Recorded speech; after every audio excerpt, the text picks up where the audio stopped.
Vietnam, a land where the past and present are so deeply woven together that they move like roots of an ancient banyan tree, tangled, inseparable, and alive.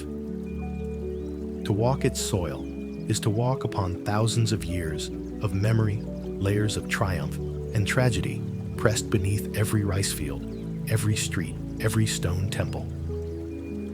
For outsiders, Vietnam often first conjures images of war jungles, helicopters, black and white photographs of soldiers. Yet that is but a fragment. Behind those images lies something far older, the continuity of human life stretching back not just centuries, not just millennia, but tens of thousands of years. A continuity as steady as the Red River, carving its way through the northern plains, or the Mekong Delta's endless braids of silt and water. This land has been a cradle of civilizations, a crossroads of trade, and a prize fought over by empires. It has endured invasions, from the north assaults from the sea, and the ambitions of foreign powers who believed they could reshape it. And yet through all of this, the spirit of the Vietnamese people has endured. That spirit has bent but never broken, adapting with a resilience that has become legendary. But how much do we really know of this history? Beyond kings and generals, beyond myths and battles, what do the rivers, the forests, and the mountains whisper to us? To listen closely to Vietnam's story is to hear not only the clash of swords and the roar of cannon fire, but also the lull of paddles on water, the murmur of chants in temple courtyards, the laughter of markets, and the unyielding rhythm of farmers' footsteps in wet fields.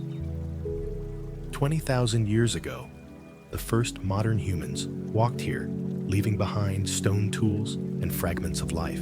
Over time, cultures rose and faded people who shaped bronze into drums that still astonish us seafarers who carried beads of jade across oceans, dynasties who built citadels and pagodas to proclaim their rule. Legends emerged too, of dragons and mountain fairies, of giant boys who turned into warriors of sisters who became martyrs. They are more than folklore. They are the scaffolding of identity, the glue of memory. This is not just the tale of a nation's survival. It is a saga of transformation, how geography sculpted culture, how resistance defined identity, and how a people who seemed small in the eyes of great empires forged one of the most enduring legacies in Asia. And so, our journey begins here. From the first humans who hunted in shadowed forests to the bustling cities of today. From myth to empire, from conquest to renewal. Vietnam's history is not a straight line, but a river, winding, sometimes flooding, sometimes running dry, but always flowing forward. It asks us, do you hear the echoes in the drums, the chants, the battle cries? Can you imagine what it meant to live here in the cradle Long of before the storms, chronicles and to of keep kings, standing tall, long before let the us bronze find out drums together. of Đông Sơn sang Vietnam was already alive with footsteps. If you peel back the layers of dynasties and myths, you find a much older story of small bands of humans moving through forests, dense with bamboo rivers, swollen by monsoon rains, caves echoing with the crackle of fire and the murmur of survival. Archaeologists call them the people of the Ho Bin culture, named after the province where their stone tools were unearthed in the early 20th century. Their story begins not 5 centuries or 5 millennia ago, but nearly 20,000 years before our present day, at the close of the last ice age. Imagine standing in the humid mist of a tropical valley hearing cicadas buzz while streams rush down limestone cliffs. These were the sounds that accompanied humanity's earliest chapters on this land. The Hoa Bin people were hunters and gatherers, but not aimless wanderers. They knew the forests with an intimacy modern eyes can hardly fathom. They tracked deer and wild boar, trapped birds, fished the rivers, and gathered roots, fruits, and nuts. Their tools, pebble implements, chipped to sharp edges, may look crude beside the gleam of bronze and iron that would come later, but they were perfectly adapted to their world. Every flake struck from a stone, every groove carved into a bone, was part of a technology honed by necessity. What sets Hoabin apart in world prehistory is not merely survival, but innovation. Evidence suggests they experimented with the early domestication of plants, particularly tubers and rice. Long before the neatly terraced paddies of the Red River Delta, these foragers may have been the first to scatter wild grains into soil, noticing that food grew where seeds had fallen. It is here in these misty valleys that some scholars believe the long romance between Vietnam and wet rice agriculture first began, a relationship that would eventually define its civilization. But the Hoabin people were not alone in their place and time. Beneath their story lies an even deeper one, traces of hominins in Vietnam, stretching back nearly 500,000 years. Fossilized remains in caves at Tam Cu Yen and Tam Hai point to early human relatives akin to Sinanthropus in northern China roaming the karst plateaus. We do not know their names, their languages, or their myths, but their bones remind us that Vietnam has always been a home to humanity in one form or another. The soil here remembers even when memory fails. As millennia passed, cultures succeeded one another like the tides. By 10,000 years ago, the Hoabin way of life evolved into what archaeologists call the Baksan culture, with more polished stone tools, ground axes, and early signs of pottery. Clay, shaped by hand, hardened by fire pottery fragments discovered in Baksan caves, are among the oldest in Southeast Asia. Think of the leap. This represented not just food gathered and eaten, but stored, carried, perhaps even traded. Pottery was more than utility. It was permanence, a marker of communities settling and planning for tomorrow. The land itself shaped these people. Vietnam's climate, wet, warm, abundant, encouraged plant cultivation. Its rivers, Red Mekong Maka, invited settlement, irrigation, and movement. To the north lay the vast frontier of China. To the south, the endless maritime routes of island Southeast Asia. Geography gave Vietnam both vulnerability and opportunity. Any group who lived here had to learn to adapt, to endure floods, to tame rivers, to survive typhoons. In return, the land gave fertility and abundance, a promise that communities could grow dense and strong. Archaeological findings at caves like San Vi and Phung Nguyen tell us more than artifacts. They speak of a rhythm of life. Here, a grindstone, there a polished adze. Here, a burial site with offerings placed carefully beside the dead. Even in prehistory, ritual mattered. Death was not an end, but a passage, and the living marked it with gifts of stone, tools, beads, perhaps food. These fragments suggest something universal, a dawning sense of community, a belonging of memory. It is easy to think of these prehistoric peoples as shadows, anonymous, half forgotten. But try to picture them in flesh, a mother tending a fire at the mouth of a cave, a child playing with a pebble tool, a group of hunters returning with meat slung over shoulders. Try to imagine the sound of laughter echoing in limestone chambers, or the smell of roasted yams drifting into the night air. They were not so different from us. They worried, they loved, they dreamed. Their world was smaller, yes, but their emotions were no less vast. By 4000 BCE, the seeds of transformation were firmly planted. Across the fertile floodplains, small settlements became more permanent. Rice was being cultivated systematically, irrigation channels dug with stone tools and sheer determination. The communities of the Red River Delta began weaving together a cultural fabric that would eventually blossom into something recognizable as Vietnamese.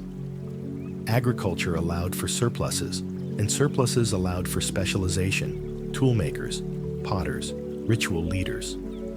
No longer merely bands of foragers, they were becoming societies. What makes Vietnam's prehistoric journey so fascinating is how it foreshadows later themes. The reliance on rice foreshadowed the kingdom of Vân Lang. The love of drums and ritual foreshadowed Đông Sơn. The strategic use of rivers foreshadowed victories at Bac Giang. Even at this stage, you can glimpse the outlines of what would one day be a nation built on resilience and adaptation. We often measure civilizations by their monuments, pyramids, ziggurats, stone circles.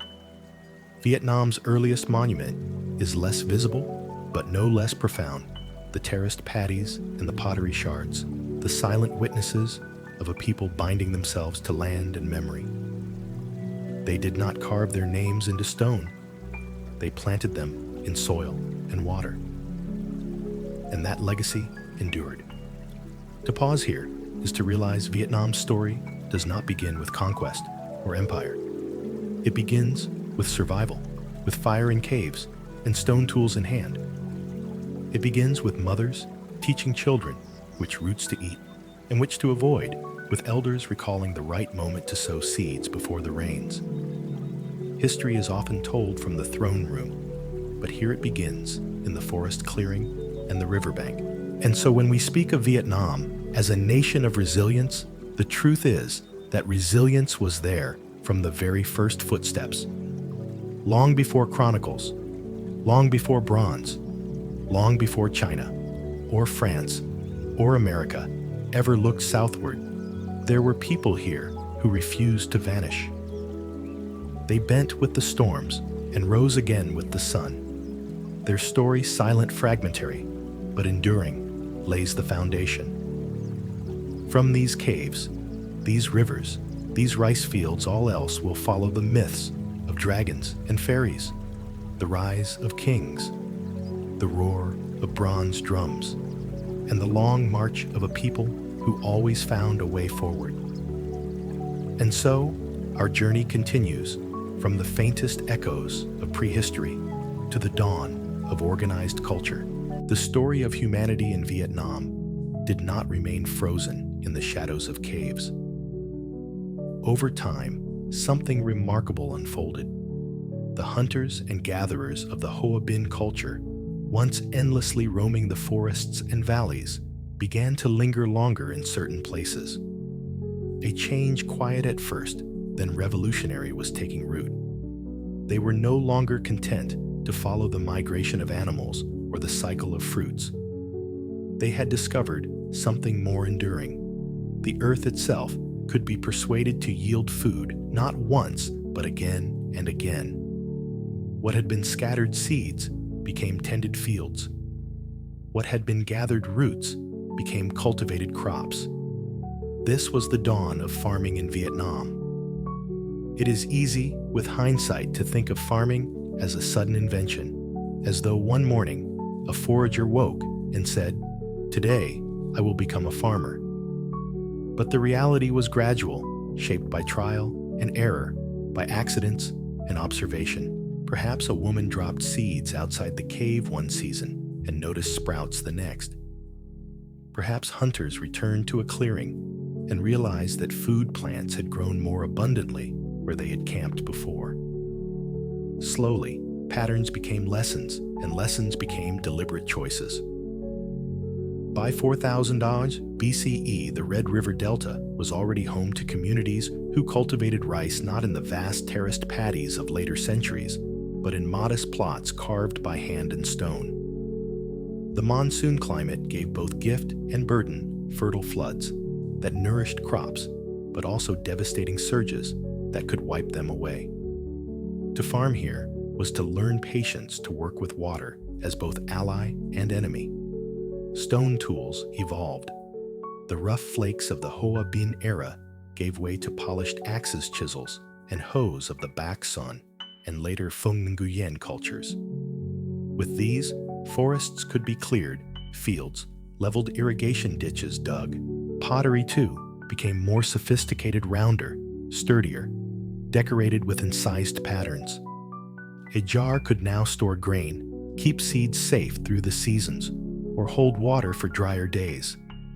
For the first time, life gained a rhythm not tied only to nature's whim, but to human labor. Sowing, tending, harvesting, the pulse of agriculture began to shape the year, binding communities together in a shared cycle of work and rest, scarcity and abundance. With farming came settlement. No longer did groups need to chase herds or move camp as fruiting trees emptied. Villages emerged, clusters of houses on stilts above marshy ground, smoke rising in thin trails against the green horizon. Archaeological sites like Fung Nguyen, dating to around 2000 BCE, show evidence of more permanent dwellings and increasingly complex social organization. Burials revealed differences in grave goods, some with beads and tools, others with little. Here in these distinctions, we see the first faint outlines of hierarchy. Not all lives were equal. Some were marked as wealthier, stronger, or more sacred. Ritual too deepened. The dead were buried with jars of food, stone bracelets, ornaments of shell or bone. Life was no longer just survival. It had meaning, structure, and continuity. Ancestors mattered. Spirits mattered. The unseen became as important as the seen. Rice was at the center of it all. Unlike wheat or barley in Mesopotamia, rice thrived in waterlogged fields, and its cultivation required cooperation. A single farmer could not dig irrigation channels alone. It demanded the labor of many. Thus, rice was not merely a crop. It was a social glue pulling people together, requiring shared calendars, shared rituals, shared effort. This cooperative necessity may help explain why Vietnamese society, even in its earliest stages, developed strong communal traditions. Villages worked as units. Families shared tasks. And over generations, this collective resilience forged habits that would one day fuel resistance against far larger enemies. Rice was also spiritual. In later centuries, rituals of fertility and harvest would center on the rice plant, personified as a goddess honored with offerings. But even in prehistory, its importance was clear. The fields were not just food, they were life itself. To settle was also to imagine. Pottery became more than storage. Geometric decorations, incised spirals and zigzags, show a people who cared for beauty as much as function. Beads of stone and shell, sometimes carried from far away, suggest early trade routes or pilgrimages. Already, Vietnam was not isolated, but linked by networks, coastal riverine and overland. Fire-hardened clay figures and ornaments hint at ritual practices. We do not know the prayers spoken over them, but we can guess appeals for good harvests, protection from floods, safe passage for the dead. Even here, thousands of years before recorded history, the Vietnamese were shaping an identity, one grounded in earth and water, sustained by community and sanctified by ritual. The land was teacher and test alike. The Red River Delta, with its silt-rich floods, demanded control.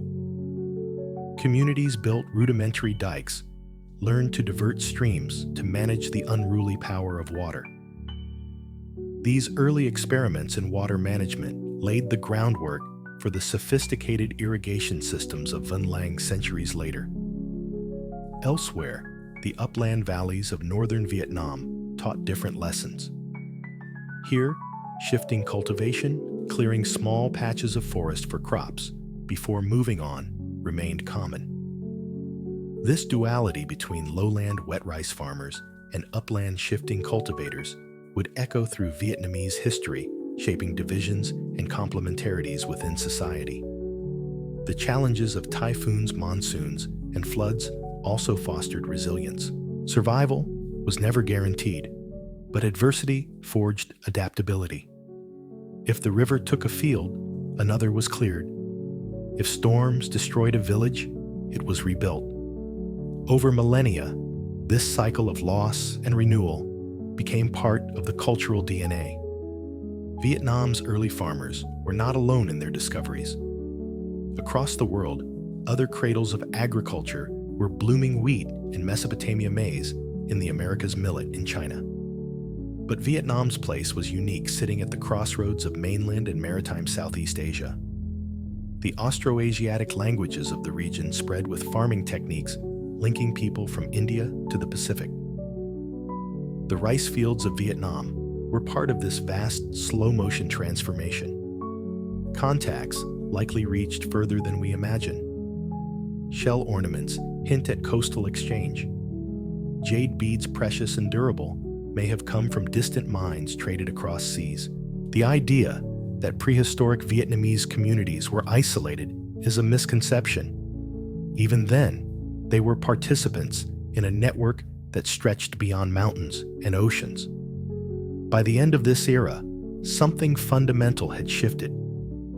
These were no longer small nomadic groups eking out survival in caves. They were settled farmers, organized into villages bound by rice and ritual. They had tools to shape land pottery, to store food ornaments, to decorate life, and burials to honor death. The stage was set. Out of these farmers and villages would grow cultures like Đông Sơn and Sa Huỳnh societies, capable of forging bronze, navigating seas, and telling stories that still endure. Prehistory was ending, and history, legend, kingdom, conquest was about to begin. And yet, to understand the grandeur that came later, we must always remember this quieter revolution. For without the patient hands that first sowed rice, without the potters who hardened clay, without the villagers who built dikes against floods, there would be no Vân Lang, no Trưng Sisters, no Vietnam as we know it. The story of Vietnam begins not with kings, but with farmers. From the hum of rice fields and the quiet rhythm of village life, Vietnam's story suddenly struck a louder note. Around 700 BCE, on the banks of the Red River, a new brilliance emerged, the Đông Sơn culture. Bronze glowing in firelight was cast into drums that thundered like the heartbeat of the earth. If the Hoa Binh and Phong Nguyen people had laid the foundations with farming and pottery, the Đông Sơn transformed them into a symphony of sound, ritual, and art. Their bronze creations, most famously, the Đông Sơn drums, were not mere tools. They were declarations. We are here. We are many. We are strong. The lost wax casting method they used was advanced even by world standards. Mining copper and tin, smelting and alloying crafting molds, and casting single massive pieces demanded organization, technical mastery, and inherited knowledge. It was not casual craft, but a form of high technology that set them apart. At the heart of this culture stood the Đông Sơn drum, cast in one piece, sometimes a meter wide. Its surface held a universe. Boats gliding across rivers, feathered dancers mid-step, warriors bearing spears, animals both hunted and honored. The drum was more than an instrument. It was authority made audible. Its deep resonance summoned villagers, sanctified rituals, rallied fighters, and animated festivals. To own a drum was to wield power. To strike it was to speak with the voice of the people and perhaps the gods. Some believed the drums also symbolized fertility, bound to the agricultural cycle of planting and harvest.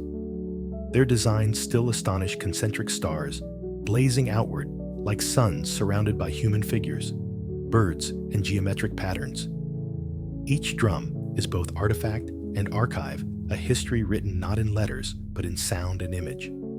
The reach of Đông Sơn extended far beyond northern Vietnam. Drums of their style have been unearthed across Southeast Asia, from Yunnan to Indonesia, evidence of trade migration or cultural prestige. Like Roman coins found outside the empire, Đông Sơn drums traveled as emblems of legitimacy and power. Whether through maritime trade or symbolic imitation, the culture's influence resonated across a vast region.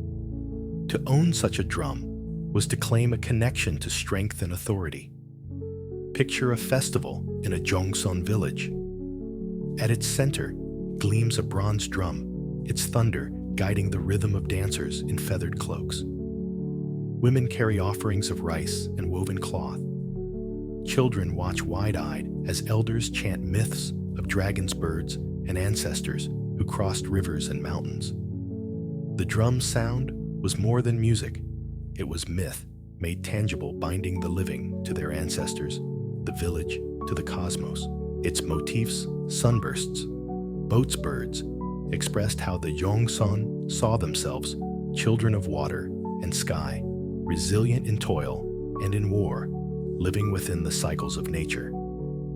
Here we glimpse the roots of Vietnamese identity long before recorded history. The Yongsan culture thrived for centuries, leaving behind thousands of artifacts. Like all civilizations, it eventually faded, absorbed into new kingdoms and influences.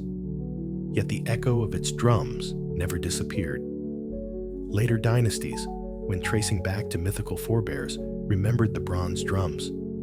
Today, replicas stand in museums, temples, and government buildings, reminders of a time when Vietnam's voice first rang out in bronze. They embody continuity, linking early farmers to later kings, prehistory to history, myth to nationhood. They remind us that Vietnam was not merely shaped by outside powers, but forged brilliance from within. The story of Yongsan is more than archaeology. It proves that more than 2,500 years ago, the people of Vietnam had already formed a distinct identity through artistry, technology, and ritual. Later invaders met not an empty land, but a society rooted in rhythm and bronze. The drums were not just objects, they were declarations. We belong here. We endure. We remember. And from their echoes rose the next chapters of Vietnam's story, legends of kings, myths of dragons, and struggles against foreign powers. But before the words, before the empires, there was rhythm. There was bronze. There was the drum. While the bronze drums of the Yongsan thundered across the Red River Plains, another culture quietly flourished further south, along the lagoons and sandy coasts of central Vietnam. The Sa Huyn culture, lasting from around 1000 BCE to 200 CE. Less renowned today, but no less remarkable, the Sa Huyn were Austronesians kin to the great seafaring peoples who spread from Taiwan and the Philippines to the far reaches of Polynesia. Where the Yongsan were defined by rivers and bronze, the Sa Huyn defined themselves by the sea, for to them the horizon was not a boundary, but an invitation. Their homeland was a rugged landscape of lagoons and salt marshes pressed between mountains, an ocean less suited to wet rice farming. So their lives leaned heavily on fishing, foraging, and maritime exchange. Archaeology reveals their sophistication in pottery, thin-walled, elegant, often raised on high pedestals, and most vividly in their burial practices. The Sa Huyn buried their dead in large ceramic jars, often sealed with lids, where the deceased were placed curled inside, alongside ornaments and tools. These jars, some over a meter tall, sometimes plain, and sometimes incised with geometric designs, held not only bones, but treasures, jade, agate, carnelian, and glass beads that came from India, and beyond, proof of long-distance trade across the seas. To provide the dead with such objects was not simply wealth on display, but belief in a continuing journey, that life after death required beauty and equipment for the voyage. If Yongsan mastery lay in bronze, the Sa Huyn distinguished themselves with iron. They crafted axes, spearheads, sickles, and ornaments from this more demanding material, showing both technological skill and connections with centers of innovation in India and China. Iron gave them advantages in survival and authority, and further tied them into the great networks of exchange that bound Asia together. Yet above all, theirs was a maritime world. Their villages lay near natural harbors. Their canoes slipped across lagoons at dawn. Their traders greeted foreign vessels, bringing exotic stones, and carried away forest products, salt, or perhaps even people, as part of the human traffic of early trade. In this, They were part of the vast Austronesian story, the oceanic diaspora that carried culture and navigation across half the globe from Madagascar to Easter Island. Daily life in Sahuin villages likely revolved around stilt houses near the water, with fishing salt making small-scale farming and communal pottery production, while ironwork required skilled specialists. Social divisions are clear in their burials. Some jars contain little but bones and simple tools, while others overflow with ornaments and prestige goods, suggesting leaders or ritual figures whose status was celebrated in death as in life. The jar burials themselves must have been powerful communal rituals, with families and villagers gathering to seal their dead into vessels that would endure in the earth for centuries, a tangible expression of ancestor reverence and the continuity of generations' beliefs that still shape Vietnamese culture today. Over time, the Sahuin culture evolved and merged into later civilizations, most notably Champa, whose maritime empire, Hindu temples, and Sanskrit inscriptions can be seen as the flowering of Sahuin roots in seafaring iron and pottery. To remember Sahuin is to see Vietnamese history not as a single river, but as a braid of many strands. While the north forged bronze drums and river kingdoms, the central coast nurtured jar burials, iron tools, and seaborne trade, and together these became the complex fabric of the nation's past. Though often overshadowed in memory by Đông Sơn, the Sahuin remind us that Vietnam's identity has always touched the sea, always carried the salt of exchange and movement. Their jars whisper of ancestors sent on journeys into eternity. Their beads gleam with the light of voyages that stretched across oceans. Their iron tools speak of mastery and adaptation. To stand in a Sahuin burial ground today is to see clay jars rising from the soil like silent sentinels. Open one, and inside lie fragments of bone ornaments still shining. After 2 millennia, the remains of people who lived, traded, and dreamed of the sea. That is the echo of Sahuin, not merely artifacts, but human voices across time, reminding us that the ancient story of Vietnam is not a single note, but a chorus bronze drums resounding in the north and the whisper of waves against the central coast. Every nation has a story of beginnings. For Vietnam, that story does not start with farmers or traders, nor even with bronze drums, but with myth. Somewhere between history and imagination, legend offers an origin both poetic and powerful. It tells of dragons and fairies, of mountains and seas, of a people born from a union of opposites. It is the legend of the Hung Kings. According to tradition, the first Vietnamese state, Van Long, was founded in 2879 BCE by Hung Vuong, a descendant of the dragon lord Lac Long Quan and the mountain fairy Ao Co. Their story is one of the most enduring myths in Asia. Lac Long Quan was said to rule the waters, a figure of the lowland rivers and the sea. Ao Co, by contrast, belonged to the highlands, a fairy of the mountains and forests. When they met, they joined heaven and earth, water, and land. Their union produced 100 children, an image as symbolic as it is magical. But harmony was not permanent. Lac Long Quan, tied to the sea, could not live in the highlands, while Ao Co could not thrive by the ocean. They divided their children. 50 followed their mother to the mountains. 50 followed their father to the coast. From them, the Vietnamese people were said to descend half mountain, half sea, forever bound to both. This division is more than romance. It is geography made myth. Vietnam's identity has always been shaped by the tension between highlands and lowlands, between coast and interior, between land and water. The legend of Lac Long Quan and Ao Co is less about individuals than about a nation's terrain embodied in the very origin of its people. From this mythical parentage arose the Hung King's rulers of Vân Long, whose dynasty spanned 18 generations. Though shrouded in legend, the memory of their rule endures as the first organized state of the Vietnamese. Centered in the Red River Delta, Vân Long was described as a realm of rice fields and villages ruled not by sprawling cities or empires, but by networks of clans and chieftains united under the Hung King's authority. Their seat of power was Phong Chau in modern Phu Tho province.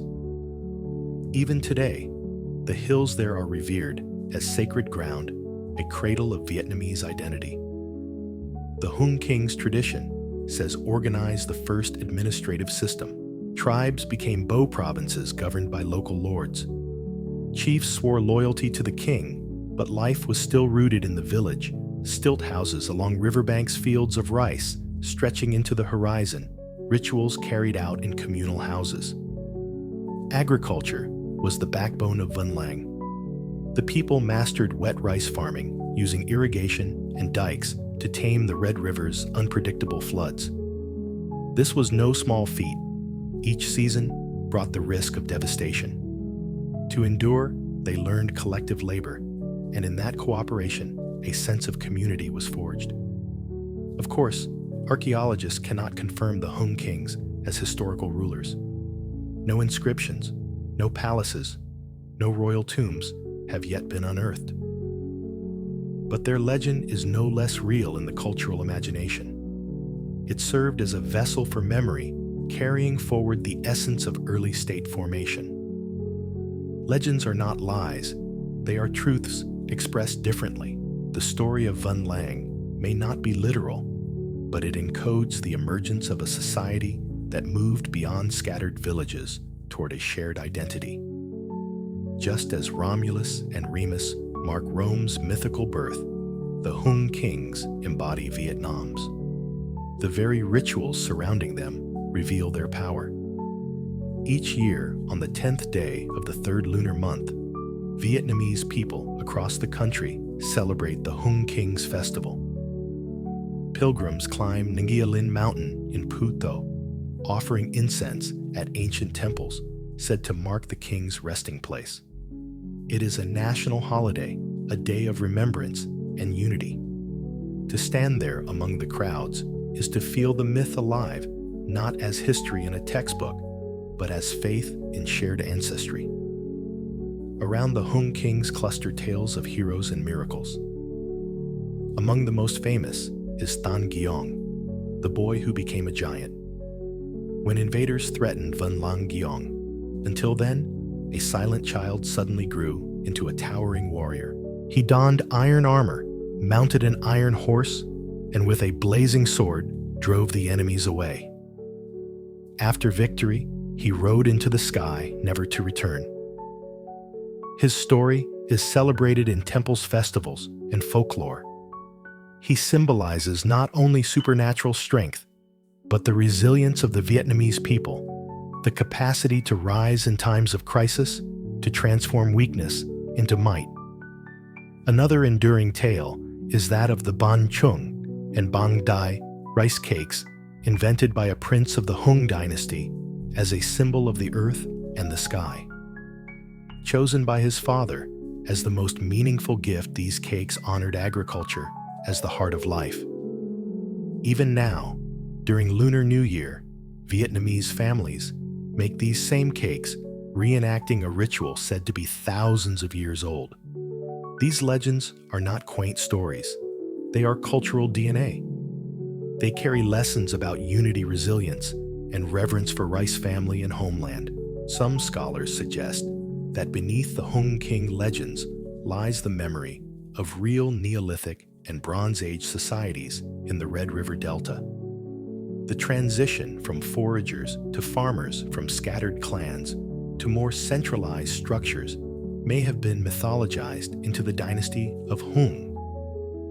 The rituals, the rice fields, the communal organization, all of these reflect genuine developments visible in archaeology. Even the division of Lac Long Quan and Oko's children may echo the historic split between lowland farmers and highland tribes, a social reality turned into poetic metaphor. Thus, while the Hung kings may never appear in archaeological strata as named rulers, they represent something profoundly true: the birth of a collective identity, the sense that the people of the Red River Delta were no longer just villagers, but something larger, a nation in embryo. The significance of the Hung kings lies not only in what they did, but in how they continue to matter. They are invoked in patriotic rhetoric, in school lessons, in festivals that draw millions. For a nation that has endured millennia of conquest, colonization, and war, the Hung kings serve as an anchor, a reminder that Vietnamese identity is ancient, rooted, unbroken. When the Trưng Sisters raised rebellion in 40 CE, when Ngo Nguyen won independence at Bac Giang in 938, when Ho Chi Minh declared the Democratic Republic in 1945, all invoked the memory of origin. Each struggle for sovereignty traced its legitimacy back to the mythical fathers of the nation. The Hung kings are not just ancient rulers. They are guardians of continuity, voices whispering from legend that Vietnam has always been and will always endure. To dismiss myth as unhistorical is to miss its function. Myths are vessels of identity, stronger sometimes than records carved in stone. Vietnam's myth of origin, in which dragon and fairy unite to birth a people, gives a narrative of unity, diversity, and resilience that resonates to this day. It tells every Vietnamese child you are descended from both mountains and seas. Your blood carries both dragon and fairy. You are heir to a legacy that predates kingdoms and empires, that outlasts invaders and conquerors. That message is history of a different kind, less about dates, more about meaning. And meaning in the long run is what binds nations. The age of the Hung kings may be half legend, half memory, but its significance is real. From the myths of Vân Long, we glimpse the first outlines of a people who would endure thousands of years of storms, wars, and change. And as our journey continues, we will see how that spirit, mythical, yet practical, legendary, yet rooted, prepared Vietnam for the long centuries ahead. The peace of Vân Lang, whether real or half remembered in myth, did not last forever. In 111 BCE, the Red River Delta faced a new kind of storm, one that would not pass with the monsoon or recede like the tide. It came from the north, from the vast empire of the Han dynasty. With their legions of officials and bureaucrats, the Han annexed the kingdom of Nam Viet and absorbed the lands of today's northern Vietnam. What followed is remembered in Vietnamese history as 1,000 years of northern domination. It was a period of subjugation of foreign governors and imperial decrees, but also a time when seeds of resilience and identity quietly deepened their roots. The Han were not the first Chinese power to look south. As early as the Qin dynasty, armies had pressed into the region. But it was under Emperor Wu of Han that conquest became permanent. In 111 BCE, Han forces defeated the kingdom of Nam Viet, which had ruled a swath of southern China and northern Vietnam. With this victory, the Red River Delta was formally annexed into the empire. For the Han, this fertile land was a prize rich in rice minerals and maritime routes. For the local people, it was the beginning of a long ordeal administration by outsiders who sought to reshape their customs, exploit their resources, and fold them into the imperial system. The Han brought their bureaucratic machinery southward. Provinces were reorganized into commanderies and districts governed by Chinese officials appointed by the emperor. Taxes were levied in grain and labor. Land was measured, registered, and claimed for the state. The people who once followed their village chiefs now answered to magistrates sent from far away. With the officials came settlers, Chinese merchants, soldiers, and farmers who established their own communities in the delta. Chinese script, was introduced, slowly becoming the language of administration and law. Confucian ideals were promoted, emphasizing hierarchy, loyalty, and obedience. But assimilation was never smooth. The people of the Red River Delta retained their own language, their own rituals, their own ways of farming and worship. Beneath the surface of obedience, identity endured. For the Vietnamese, submission was not natural.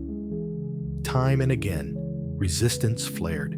The most famous of these uprisings was led by the Trưng Sisters, Trung Trak, and Trung Ni in the year 40 CE. Born into a noble family, the sisters were outraged when a Han governor executed Trung Trak's husband. They rallied local lords and villagers, raising an army said to number in the tens of thousands. Riding elephants at the head of their troops, they stormed fortresses and expelled the Han from the region. For a brief shining moment, Vietnam was free. The sisters established their own rule, appointing female generals governing as queens. Their court, though short-lived, was a symbol of defiance, an insistence that the people of the South would not quietly accept domination. Yet freedom was fragile. In 43 CE, the Han struck back with overwhelming force. The rebellion was crushed, and the sisters, facing defeat, are said to have drowned themselves in the hot river rather than submit. They became martyrs, their memory carried like a flame through centuries of resistance. The Trưng Sisters were not alone. Other rebellions followed Lady Trio in the 3rd century, who declared she wished to ride the storm, tame the waves, and drive the Wu army out. Countless lesser-known revolts erupted, each a reminder that domination was never total. Despite resistance, centuries of Han rule left their imprint. Chinese characters became the medium of administration and later scholarship. Confucianism shaped systems of hierarchy, law, and governance. Buddhism, carried along Chinese routes, entered Vietnam, during this period taking root in temples and villages. Yet the exchange was not one-sided. The Vietnamese retained their agricultural practices, especially wet rice farming, adapted to local geography. Local customs of ancestor worship persisted, blending with Confucian rites. Folk tales, rituals, and village autonomy survived beneath the veneer of imperial order. This duality, adopting what was useful, resisting what threatened identity, became a hallmark of Vietnamese culture. To live under the Han was to learn the art of selective adaptation, bending without breaking, absorbing without surrendering. The Red River Delta, under Han administration, grew in importance as a hub of trade. Its rice fields fed not only local populations, but also imperial demands. Salt iron pearls and exotic products flowed northward as tribute. Ports along the coast connected Vietnam to wider maritime networks, linking it to India and beyond. But prosperity often came at a cost. Heavy taxes fueled resentment. Corvée labor forced work on dikes, roads, and canals, strained peasant life. The benefits of trade flowed mostly to officials and settlers, while local farmers endured the burden. This imbalance ensured that rebellion was never far from the surface. Every time imperial authority weakened in China, uprisings flared in the south. The Delta was not merely a province, it was a frontier, always restless, always watching for opportunity to break free. Why does this period loom so large in Vietnamese memory? It is not simply because it lasted nearly a millennium. It is because those centuries forged the pattern of Vietnam's history.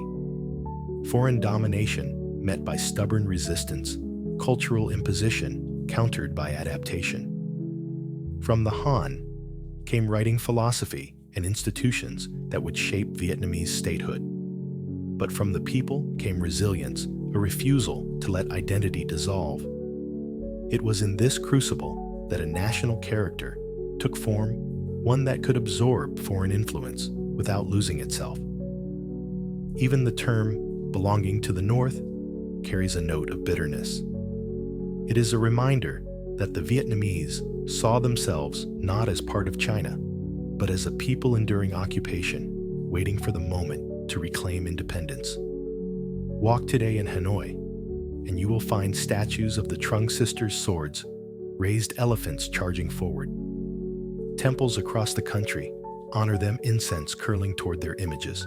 They are remembered not as defeated rebels, but as heroines who embodied the spirit of resistance. In this way, the 1,000 years of shadows are not remembered as a time of silence, but as a time when the Vietnamese learned to keep their flame alive under foreign rule. Every rebellion, every ritual preserved, every harvest reaped was an act of defiance. The 1,000 years of Northern domination was more than a chapter of oppression. It was the forge in which Vietnamese identity was tempered. Without it, the victories that came later, the triumphs of Ngo Quyen, the genius of Tran Hung Giao, the revolts of Lê Loi would not have carried the same meaning. To remember this era is to remember both shadow and light, the weight of empire pressing down and the resilience that refused to be extinguished. The Han believed they had annexed the South forever. History proved otherwise. The dragon and the fairy's children endured. They bent under the yoke, but they did not break. And when the time came, they rose again. For centuries after the fall of the Trưng Sisters, the Red River Delta remained under the weight of the North. Dynasties rose and fell in China, Han, Wu Tang. But the pattern for Vietnam was the same. Foreign governors ruled local rebellions, flared, and independence flickered only briefly before being stamped out.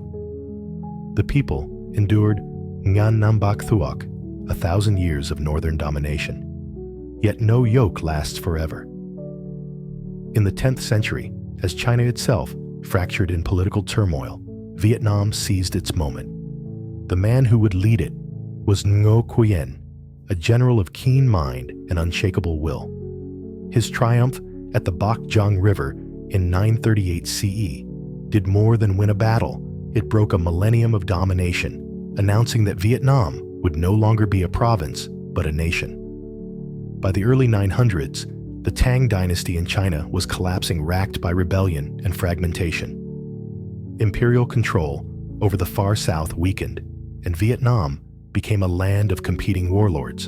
Among them rose Ngo Quyen, governor of Ai Châu, modern Thanh Hoa, a man respected for both military skill and integrity. When his father-in-law, the powerful warlord Duong Jin Henge, was assassinated by a rival allied with the southern Han Kingdom of China, Ngo Quyen seized the mantle of leadership.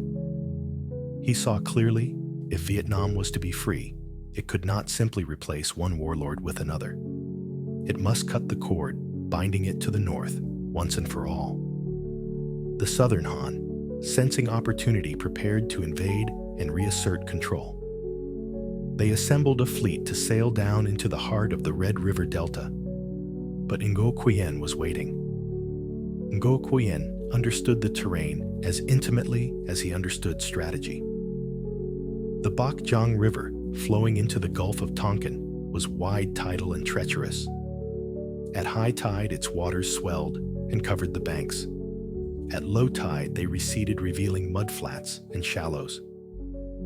It was here that Ngo Quyen prepared his trap. He ordered thousands of wooden stakes, their tops sharpened and their bodies clad in iron, driven into the riverbed. Hidden beneath the tide, they were invisible to an approaching fleet. But once the water receded, they would rise like teeth ready to tear through the hulls of enemy ships. This tactic, deceptively simple, demanded foresight, coordination, and trust in the rhythm of the tides. It was a strategy born not of superior weapons, but of deep understanding of the land and water, a hallmark of Vietnamese resistance through the ages. The southern Han fleet sailed confidently into the river. Ngo Quyen's forces feigned retreat, luring the invaders deeper into the estuary. The tide was high, the stakes hidden, the trap set. At Ngo Quyen's signal, his men turned and attacked. As the tide began to fall, the great ships of the Southern Han found themselves trapped. Their keels struck the stakes, their hulls split. Chaos erupted as vessels collided and broke apart, their crews struggling in the swirling waters. Vietnamese forces, fighting in smaller, more agile boats, struck with ferocity. Archers rained arrows, spearmen boarded crippled ships, and the river became a graveyard of timber and men. By the time the tide had fully receded, the Southern Han fleet was shattered. Thousands drowned. Their commander was slain. The victory was total. In the aftermath, Ngo Quyen declared independence. No longer would Vietnam be ruled as a distant prefecture of China.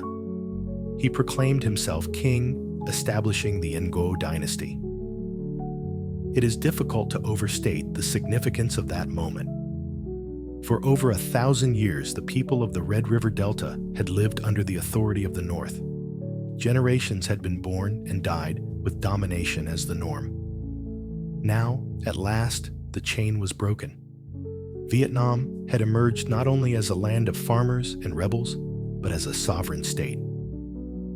The Battle of Bac Giang was more than a military triumph, it was a psychological one. It proved that Vietnam, though small, could defy the might of a great empire. It showed that ingenuity and knowledge of the land could overcome sheer numbers. It marked the first chapter in a long saga of independence, one that would be tested time and again. The Bac Giang River became sacred in memory. It would be the site of later victories as well, in 981 under Lê Huan against the Song dynasty, and in 1288 under Tran Hung Zhao against the Mongols.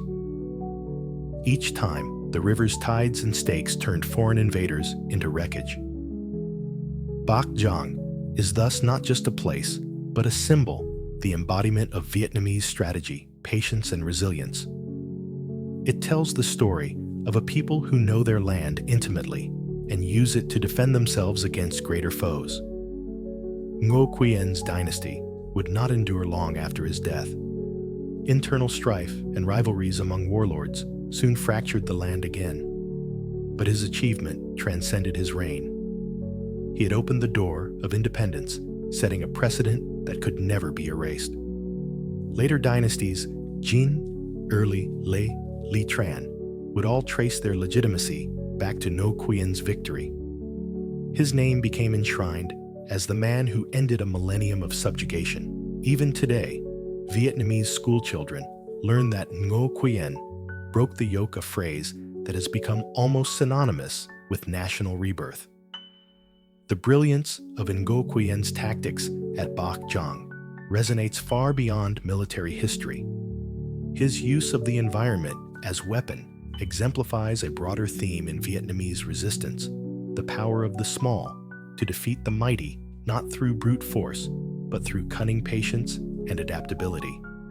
It is a lesson repeated across centuries, from bamboo spears against Han troops to guerrilla warfare against modern armies.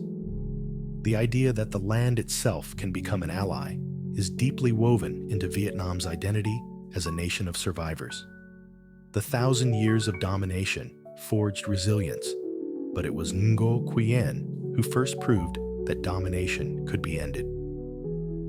His victory was not the end of struggle. Foreign invasions would return many times, but it was the turning point, the declaration that Vietnam would no longer accept subordination as its fate.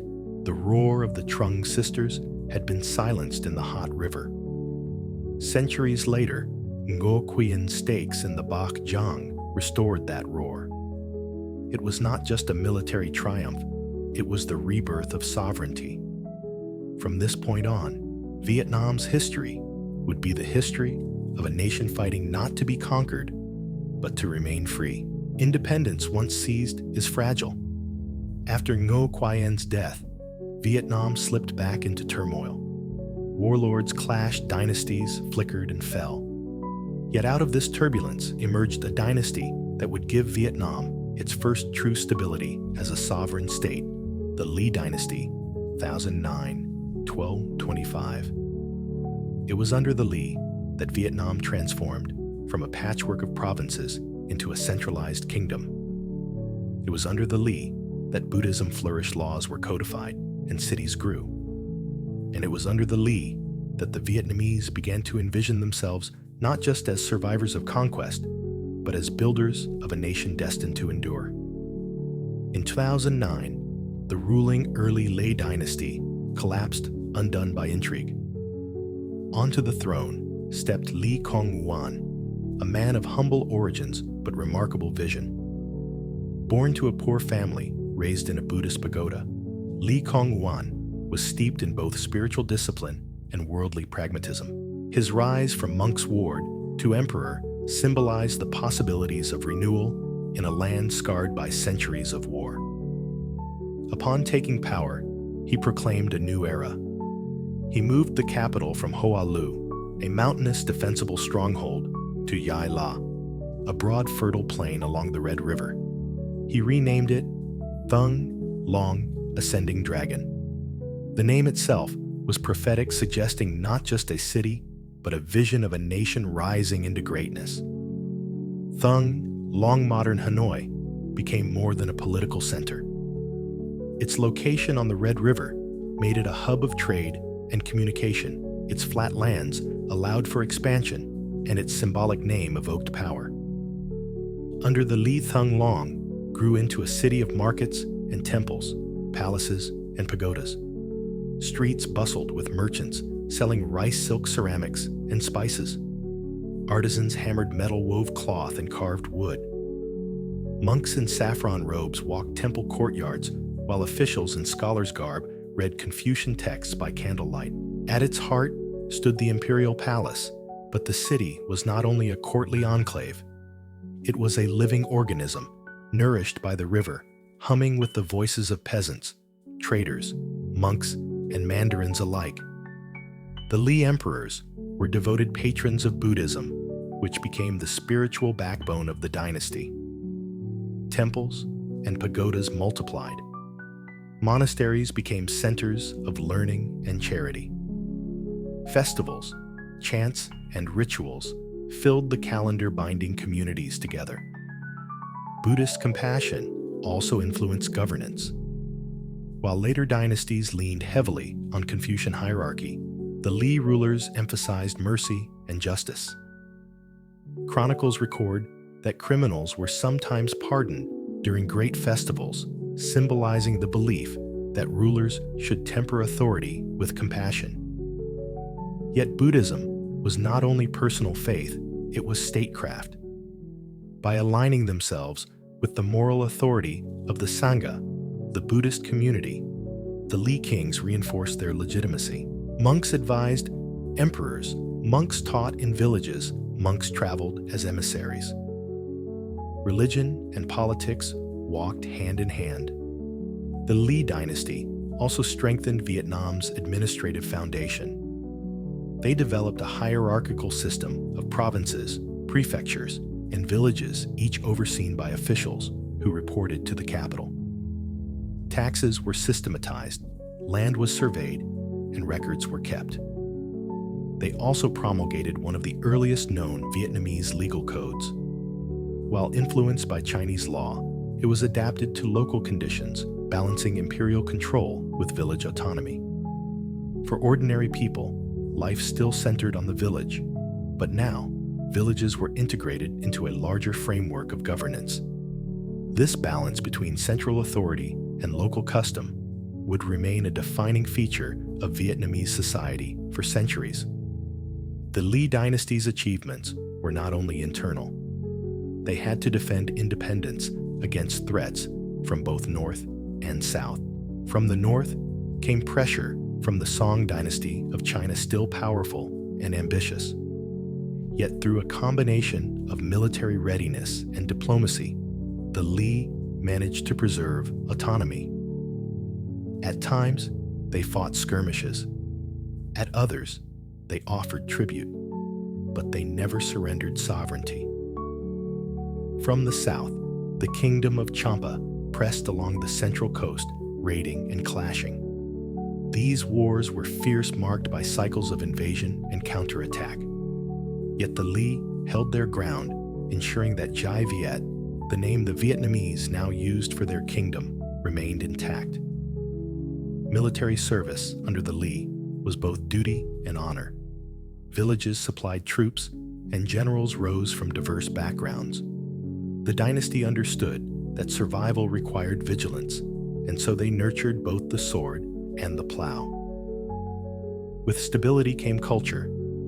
Vietnamese literature, once confined to oral tradition, began to emerge in written form, often in Chinese characters, but infused with local themes. Poetry and chronicles praised emperors, described landscapes, and honored ancestors.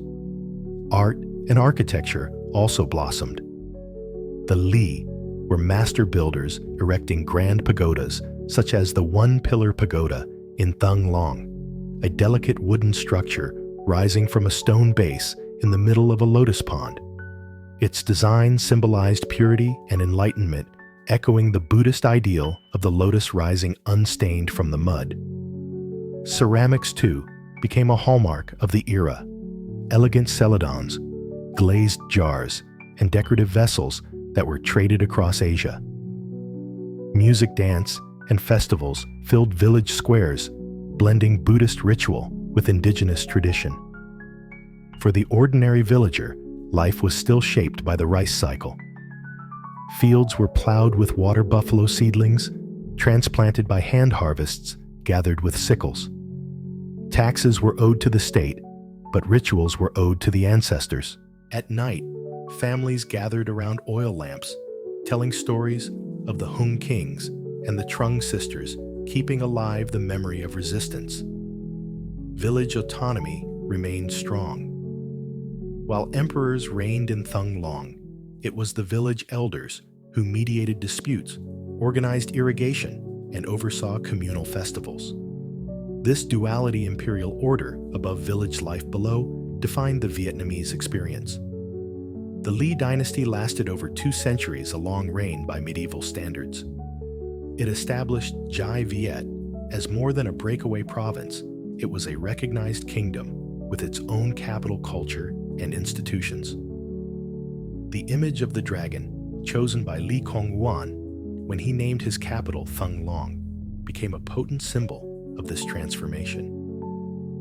Dragons in Vietnamese culture are not fierce destroyers, as in the West, but benevolent beings tied to water, fertility, and prosperity.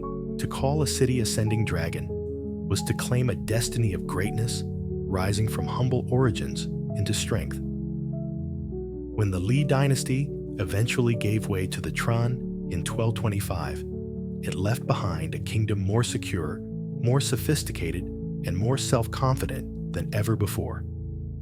It had given Vietnam its enduring capital, its Buddhist heart, and its first long taste of stable independence. Today, when visitors stand before the one-pillar pagoda or walk the streets of Hanoi, they walk in the shadow of the Li vision. The dynasty transformed survival into sovereignty, resilience into renaissance. If Ngo Quyen broke the yoke, the Li taught Vietnam how to soar. The Li dynasty had raised Jai Viet into a flourishing kingdom. But dynasties, like rivers, eventually change course. By the early 13th century, the throne passed to a new family, the Tran dynasty, 1225-1400. It was born not from sudden conquest, but from courtly maneuver, as the young Li princess was married into the Tran clan, and the family assumed the throne.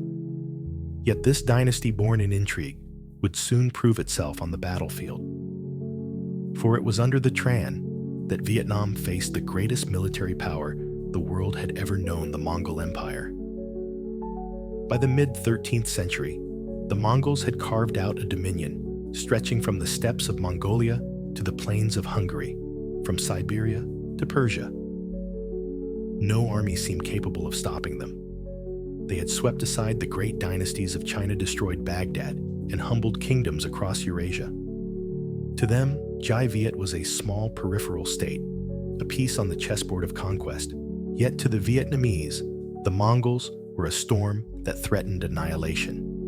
The first clash came in 1257 when Mongol forces under Uryankadai, son of the famed Subutai, invaded Jai Viet. They advanced swiftly, capturing Thung Long Hanoi. But the Tran court had evacuated the city, and Mongol troops, unaccustomed to the humid climate and tropical diseases, soon withdrew. It was a warning the storm had arrived, but the land itself would fight alongside its people.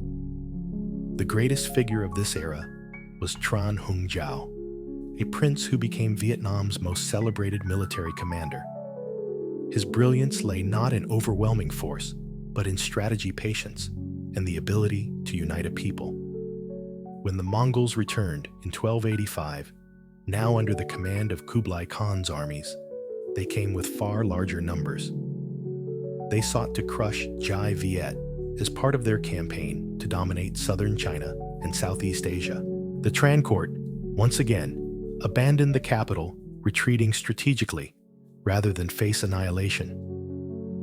Tran Hung Giao issued a stirring call to arms in what is remembered as the Hich Tuong, see proclamation to the officers.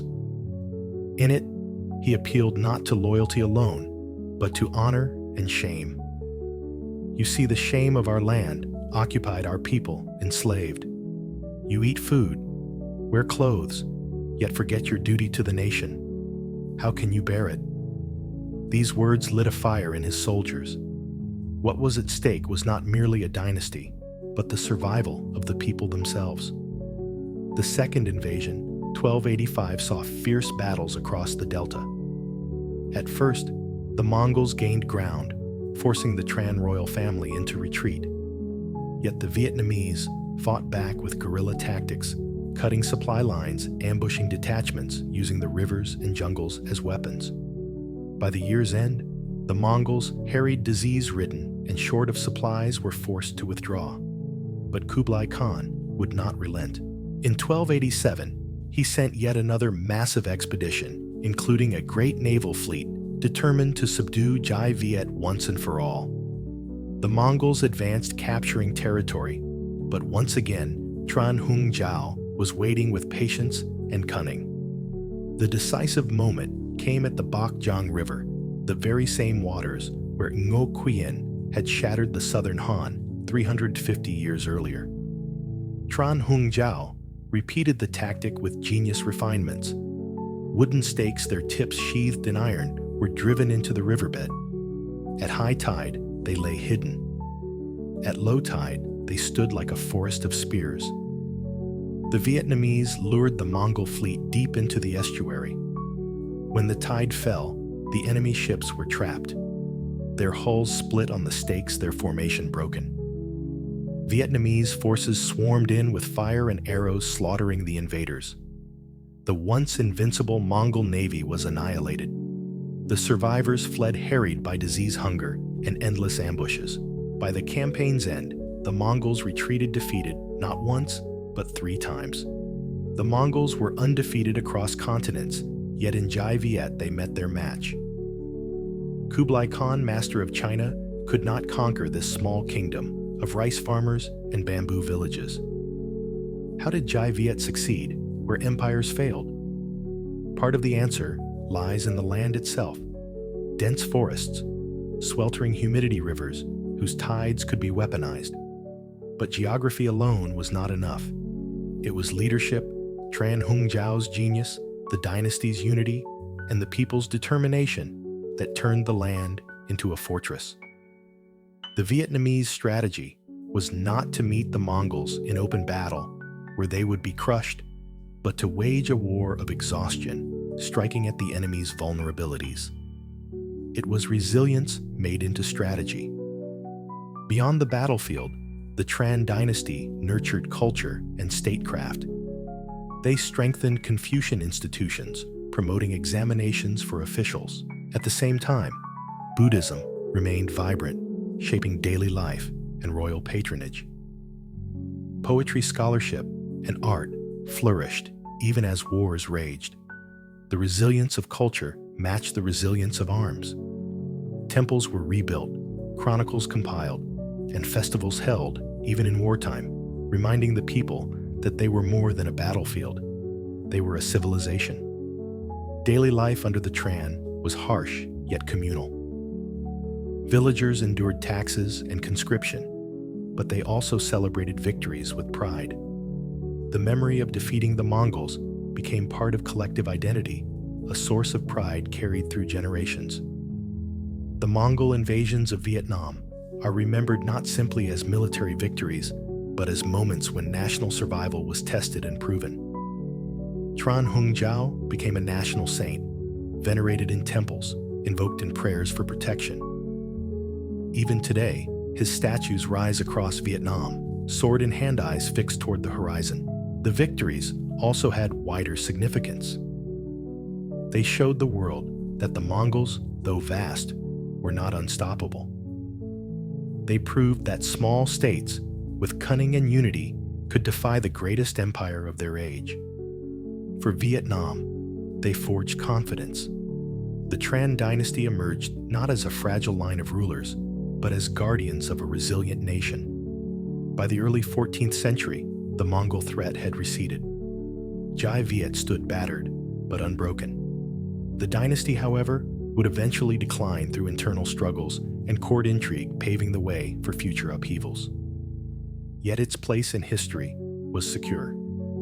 The Tran had not only preserved independence, they had faced the greatest storm the world had known and survived. The story of the Tran dynasty is not just about wars. It is about resilience elevated to genius, about the transformation of vulnerability into victory. It is about a people who, confronted with overwhelming force, found within themselves the strength to endure. Ngo Quyen had broken the yoke of Chinese domination. The Trưng Sisters had roared against oppression. But it was the Tran, facing the Mongols, who showed the world that Vietnam was not only free, but unbreakable. In the roar of Bach Jang's tides, the nation heard its destiny not to conquer, but never to be conquered. The fall of the Tran left Jai Viet vulnerable. Dynasties followed dynasties, some fleeting, some corrupted, until the very core of the kingdom seemed to tremble. By the early 15th century, the storm arrived once more from the north. The Ming dynasty of China, emboldened and hungry for domination, marched into Vietnam. Their armies, seasoned and vast, swept across the Red River Delta. For 20 long years, the land groaned under foreign occupation. The Ming imposed their laws, stripped temples of their treasures, looted resources, and sought to erase even memory itself. They carried off bronze drums to be melted down, ordered books in Chu Nom to be destroyed, and attempted to bend the country into another extension of the empire. But history had already taught the Vietnamese how to endure in darkness. From the hills and forests, whispers of resistance grew into flame. Out of this crucible stepped Lê Loi, a landowner from Thanh Hoa, whose name would one day shine brighter than any conqueror's. At first, he was simply a man with a grievance, a leader of a small band of rebels. Yet his charisma, his cunning, and his stubborn refusal to yield transformed him into the heart of a movement.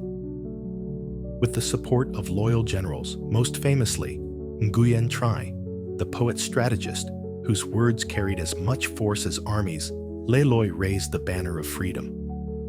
The war that followed, known as the Lam Son Uprising, was not swift. It dragged across a decade of ambushes and sieges of hunger and perseverance. The Ming, arrogant in their strength, found themselves harried in the jungles cut off on riverbanks, slowly bled of resources. Lê Loi and Nguyen Trai understood the land as weapon.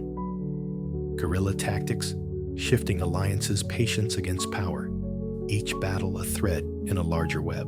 And woven through all of it was an unshakable belief that this land could never truly belong to outsiders.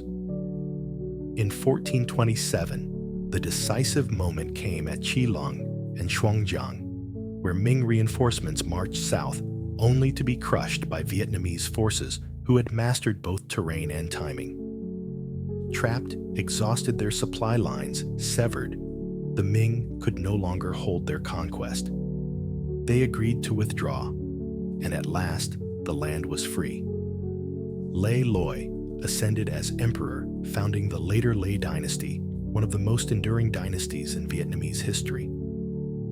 Yet his triumph was more than military. It was spiritual, intellectual, cultural. Nguyen Trai's proclamation, the Bin Ngo Jai Cao, resounded across the land like thunder. Written in eloquent prose, it declared that Vietnam was not a mere province of China, but a nation with its own mountains and rivers, its own customs and destiny. It proclaimed that heaven and earth had witnessed the justice of their cause and that independence was both natural and eternal. Few documents in Vietnamese history burn with such pride. It is often called the nation's second declaration of independence, as significant as Ho Chi Minh's words in 1945. The later Lê dynasty restored order with vigor. Laws were codified, examinations formalized, Confucianism placed at the heart of governance. Scholars studied the classics, mandarins were chosen by merit, and a new sense of centralized authority took root. While Buddhism remained in the hearts of the people, the court now leaned toward Confucian orthodoxy, shaping Vietnam's elite culture for centuries to come. Temples of literature rose, schools multiplied, and the notion of a literate, exam-trained bureaucracy gave Jai Viet both stability and pride. But the Lê legacy was not confined to the Red River Delta. With strength regained, their eyes turned southward. This was the beginning of the Nam Tien, the southward expansion that would, over centuries, stretch Vietnam from its narrow cradle in the north to the long S-shaped country we recognize today. To the south lay the Kingdom of Champa, a land of towers and temples of Hindu gods carved in sandstone of traders who sailed the seas. For centuries, Jai Viet and Champa had warred, traded, and clashed, their borders shifting like the tide. Under the Lê and their successors, conflict intensified. Battles raged, cities burned, and gradually Champa's lands were absorbed. In 1471, under Emperor Lê Thanh Tông, a devastating campaign broke Champa's power, reducing it from a rival kingdom to scattered chiefdoms. It was a brutal conquest, remembered with sorrow by the Cham people, but it marked a decisive turn in Vietnamese history. The South was opening.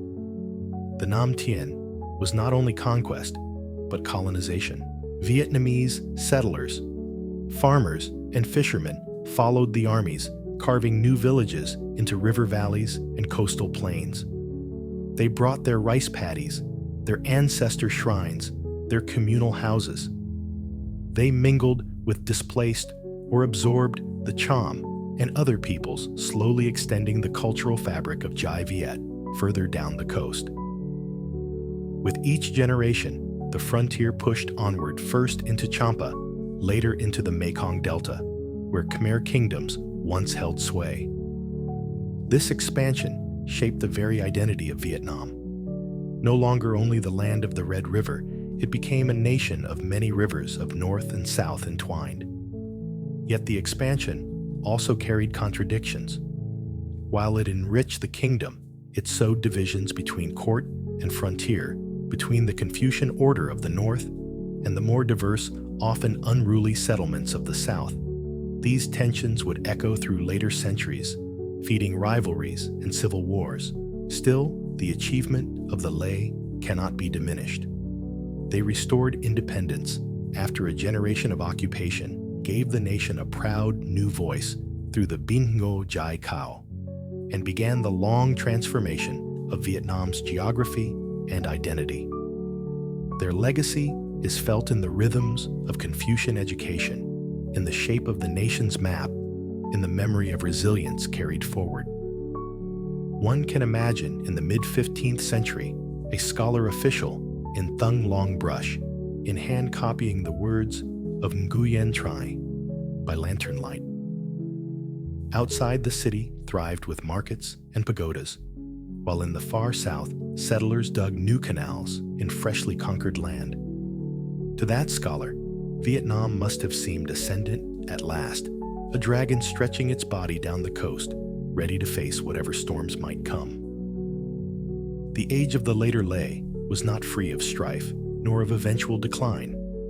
But in that moment of restoration of southward vision, Vietnam had found both pride and momentum. It had proven that 1,000 years of domination could be cast off, that even the most powerful empire could be forced to retreat, and that this small kingdom could dream not merely of survival, but of expansion. The story of the Lei is the story of a nation rediscovering its strength, then testing the limits of its horizon. From the forests of Than Hoa to the burning towers of Vijaya, from the ink of Nguyen Trai's pen to the clash of armies at Chilang, the restoration was not just a return to independence, it was a rebirth. And as the dragon unfurled its body toward the south, new chapters awaited chapters of contact with the west of colonization and of revolution. But for now, in the glow of victory, Jai Viet stood proud, sovereign, expanding, and filled with the conviction that it had carved its place upon the earth. The dragon stretched southward, its body winding along the spine of Indochina. But as Jai Viet expanded, shadows lengthened on its horizon. The world itself was changing. Beyond the South China Sea, European ships prowled the oceans, their sails billowing like ghostly wings. They came not only with spices and silver, but with cannons, maps, and an unshakable conviction that they could redraw the destinies of distant lands. For centuries, Vietnam had looked north and south to China as rival and teacher to Champa and the Khmer as contested neighbors. But now, an entirely different gaze fell upon its shores, the gaze of Europe. First tentative, then insistent, it would alter the course of Vietnam's story forever. The earliest visitors were traders and missionaries. In the 16th century, Portuguese ships anchored along the central coast, their strange crosses gleaming on sails. They bartered for silk ceramics and aromatic woods, leaving behind firearms and Jesuit priests. The Jesuits, tireless and meticulous, did not merely preach, they learned. Men like Alexandre de Rhodes, arriving in the early 17th century, listened carefully to the tones of the Vietnamese tongue, and in doing so, devised a new way of writing it.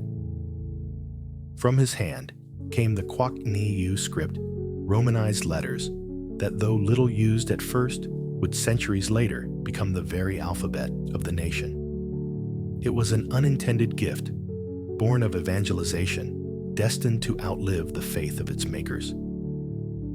The Nguyen lords of the south and the Trinh lords of the north welcomed these newcomers, cautiously eager for the weapons, but wary of the foreign creed. Vietnam itself was divided, locked in an uneasy balance between the two ruling houses. Cannons and muskets, imported from Europe, tipped the scales of war, turning battles that had once been fought with bows and spears into contests of gunpowder and fortified walls.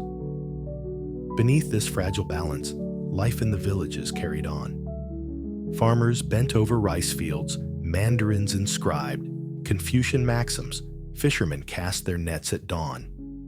Yet in the coastal markets, the world had already grown larger. One might find Indian textiles alongside Chinese porcelain, Japanese silver beside Portuguese guns.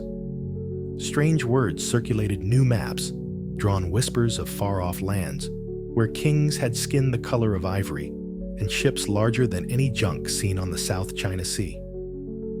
By the 18th century, the divisions within Vietnam deepened into fracture.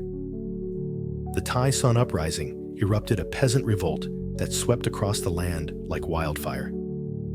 The Thai Son brothers, clad in peasant garb but burning with ambition, toppled both Trinh and Nguyen alike, challenging the very structure of aristocracy.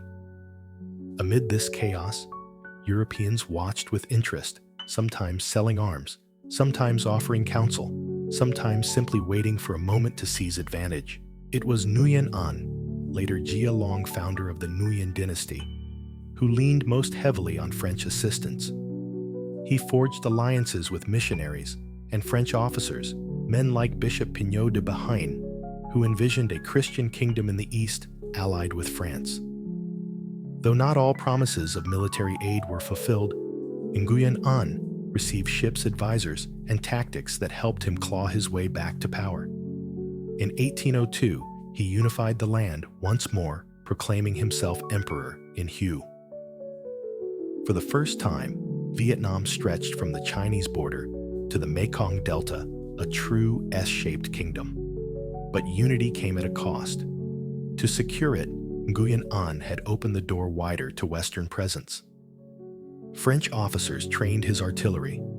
French ideas seeped into his court, and Catholic missions expanded under his protection. What began as expediency would become entanglement. The Nguyen dynasty sought to govern by Confucian orthodoxy, erecting citadels in the style of Chinese palaces, codifying examinations, and asserting moral order.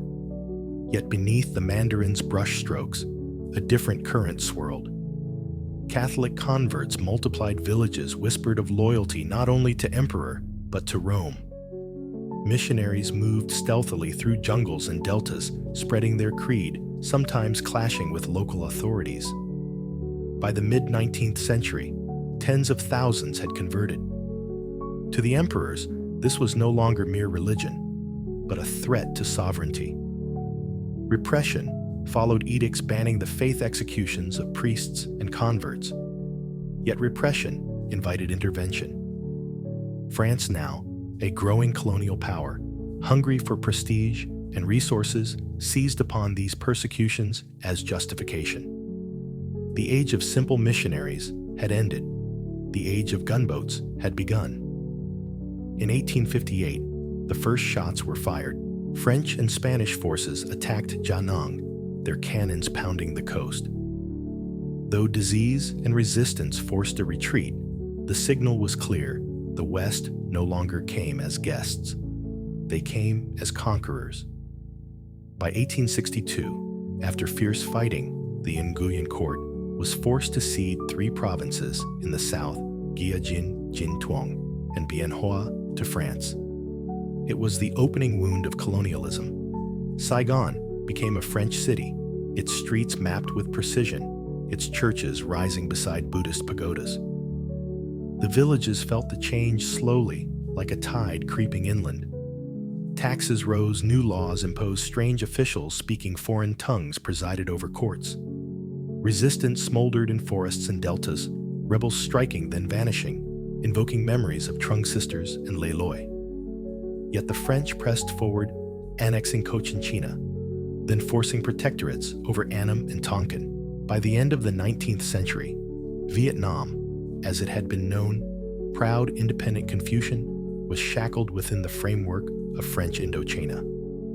And yet, in this shadow, seeds were sown.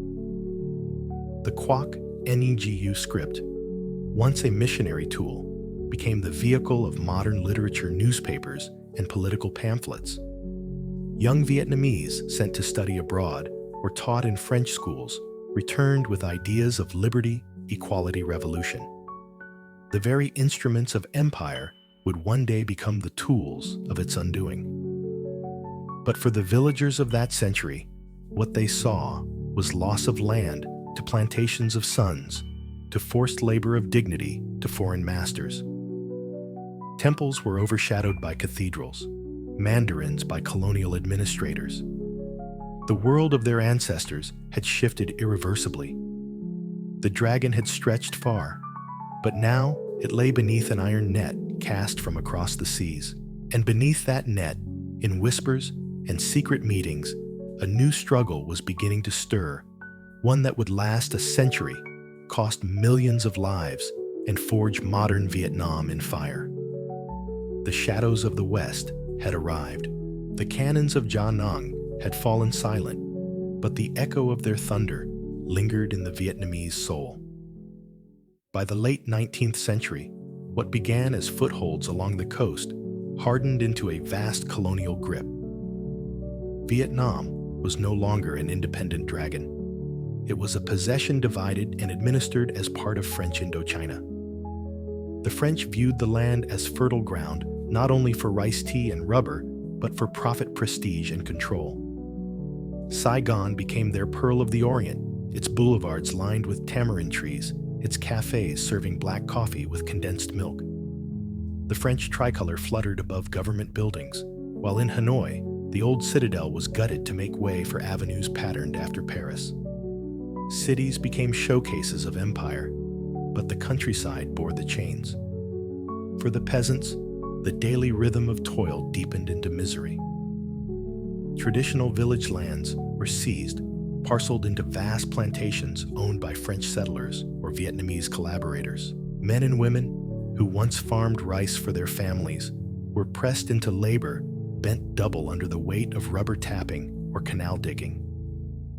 Taxes multiplied, collected not in silver or rice alone, but in sweat, in forced labor that carried echoes of corvée, yet sharpened by colonial greed. Hunger gnawed at villages. Famine was no stranger. Yet alongside oppression came disorienting transformation. The French built railways that cut through ancient landscapes linking Hanoi to Saigon by steel arteries. Telegraph wires buzzed across the land-binding villages into networks of empire. The French school system, at first small, produced a thin class of Vietnamese who read Voltaire and Rousseau instead of Confucius and Mencius. Quoc and Ngu, the Romanized script, once a missionary's experiment, became the tool of newspapers, pamphlets, and clandestine manifestos. Ironically, what the French intended as instruments of control became weapons of awakening. But awakening was uneven. The Mandarinate, once the spine of Vietnamese governance, eroded under colonial intrusion. Confucian exams were abolished in the early 20th century, their scrolls and inkstones replaced by French diplomas. Old scholars robed in faded silk wandered like relics, watching a world they no longer recognized. Some clung to the empire's promises, hoping loyalty would shield them.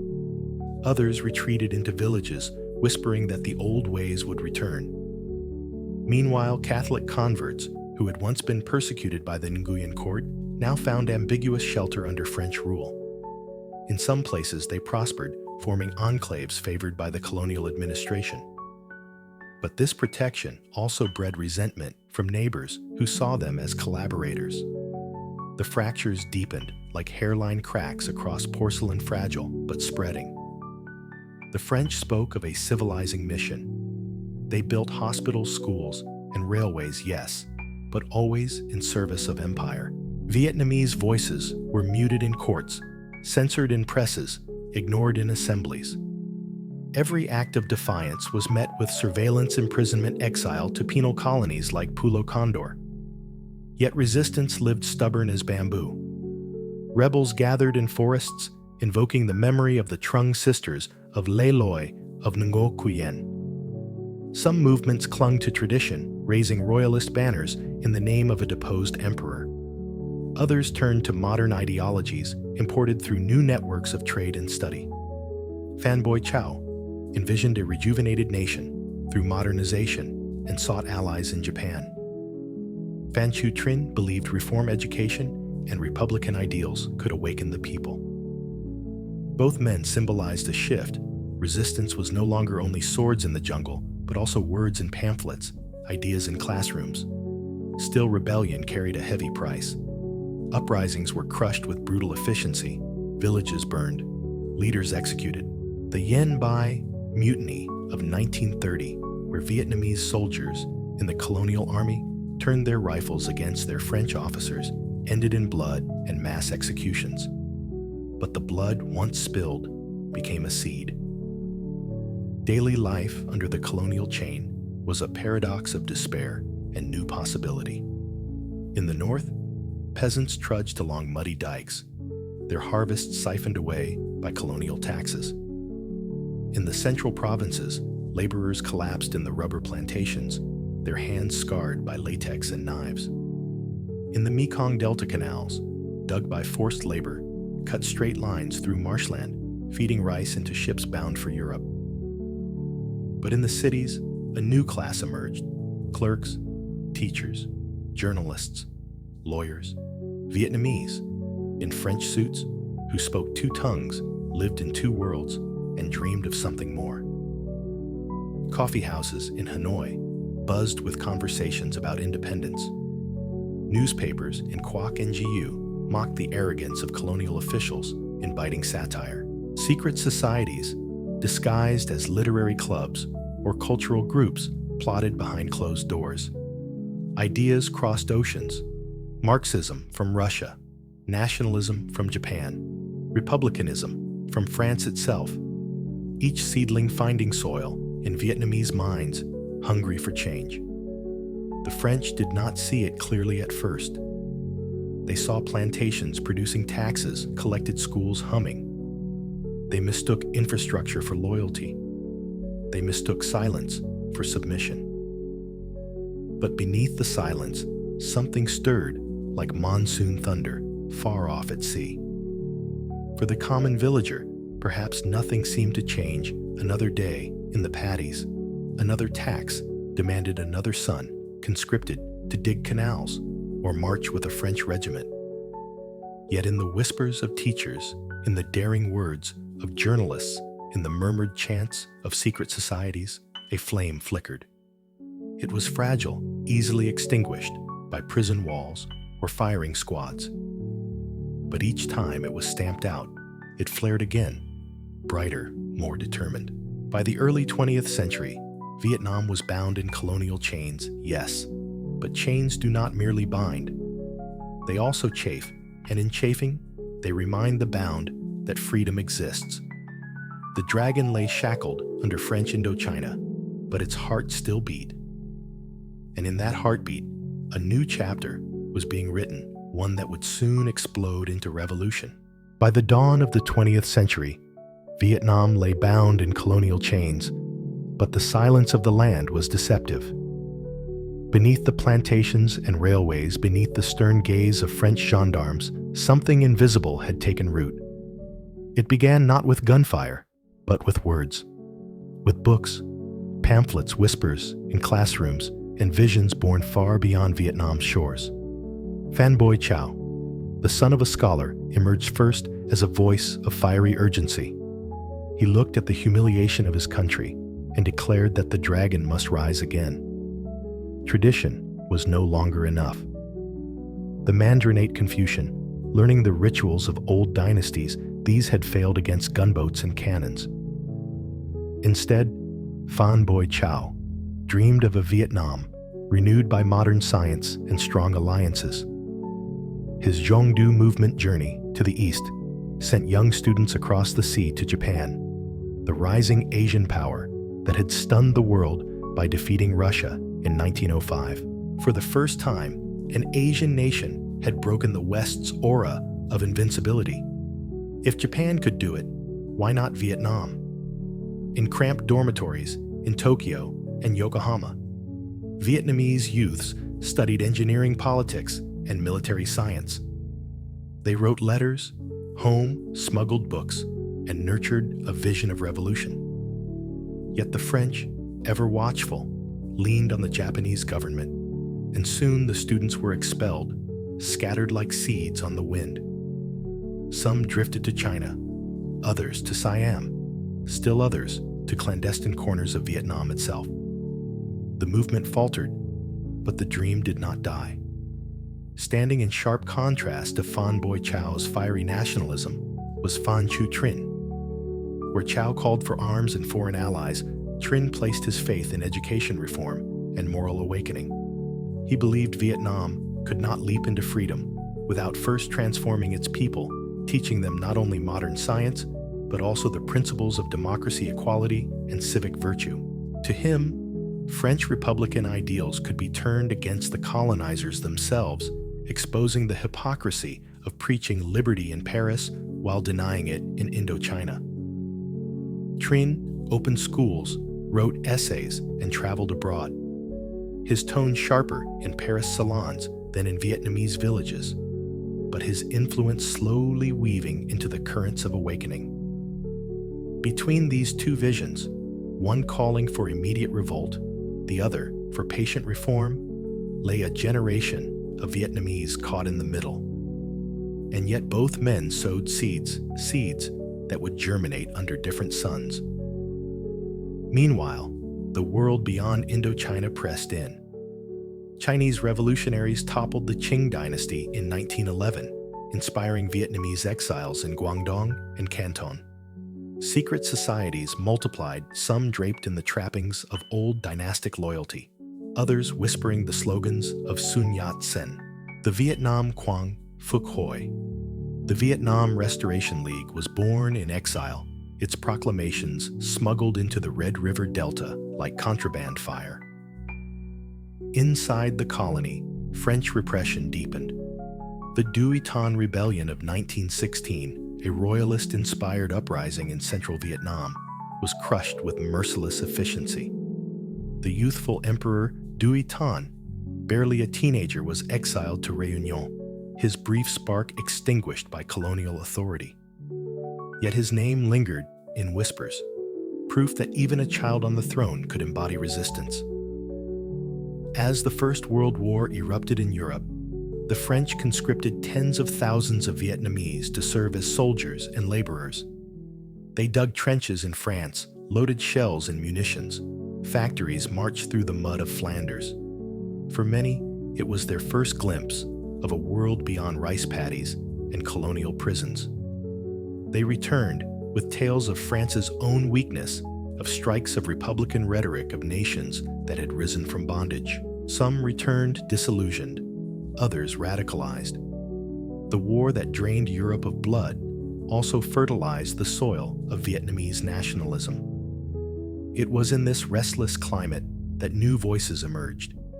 Newspapers in Quoc Ngu spread quickly, reaching audiences Confucian scrolls never had. Satirical papers mocked colonial administrators, while serious journals debated liberty socialism and national self-determination. Clandestine tracts invoked not only the memory of the Trưng Sisters or Le Loi, but also Woodrow Wilson's 14 Points broadcast in 1919, proclaiming the principle of self-determination for all peoples. Vietnamese nationalists seized upon these words like a promise written in light. If Poles, Czechs, and Serbs could demand freedom, why not the Vietnamese? Among the crowds of petitioners in Versailles that year, as Europe redrew its map, stood a thin young man in a rented suit carrying a petition on behalf of his people. He signed it, Nguyen Ai Quoc, Nguyen the Patriot. The world did not yet know his true name, Ho Chi Minh. His petition, calling for modest reforms and rights for the Vietnamese under French rule, was ignored by the victors. But the silence was louder than any speech. For Ho, and for countless others, it was proof that the West's promises of liberty were hollow unless forced by struggle. Throughout the 1920s, the seeds of nationalism splintered and multiplied. Some grew into radical branches, like the Vietnam QuocDan Giang, VNQDG, inspired by Chinese republicanism, whose members plotted assassinations and uprisings. Others leaned toward Marxism, gathering in small cells to study Lenin's writings, convinced that only class struggle could break the colonial yoke. Still others clung to the faith of gradual reform, believing French rule might evolve into partnership. The landscape of resistance was fractious, divided but alive with energy. The French, sensing danger, tightened their grip. Secret police prowled the alleys of Hanoi, spies lurked in Saigon cafes, prisons swelled with dissidents. Yet repression only sharpened the resolve of those who dreamed of freedom. Each martyr's blood was a seed. Each exile's journey was a thread in the larger weave of resistance. By the eve of the 1930s, Vietnam was no longer a silent colony. It was a land of whispers, of pamphlets, of underground schools and secret meetings. The spirit of resistance once scattered among scholars, peasants, and soldiers was beginning to coalesce into something far more formidable. The seeds had been sown by fiery nationalists like Fan Boichao, by reformists like Fan Chu-trin, by exiled emperors and mutinous soldiers, by students carrying banned books, by peasants carrying resentment in their hearts. Seeds that would soon sprout into a storm. Vietnam's dragon had been shackled, yes, but its eyes were opening again. And once awake, it would not rest until the chains were broken. The guns of the Second World War had barely fallen silent when Vietnam's own battlefield awoke. In September 1945, Ho Chi Minh stood in Hanoi's Ba Jin Square and declared independence before a sea of faces. His words, "All men are created equal," were borrowed from America's own declaration. But in Vietnam, they rang with centuries of yearning. After a millennium under Chinese dynasties, decades under French colonizers, and the brutal occupation of the Japanese, here at last was a voice declaring that the dragon would no longer bow. Yet independence was fragile, contested, and soon tested. France, unwilling to surrender its prized colony, returned with ships and soldiers. What followed was the First Indochina War, a brutal clash between the Viet Minh, who had mobilized peasants, workers, and patriots under the banner of independence, and the French, who wielded modern arms but carried the fading arrogance of empire. For 8 years, the struggle raged until 1954, when the remote valley of Dien Bien Phu became the crucible of destiny.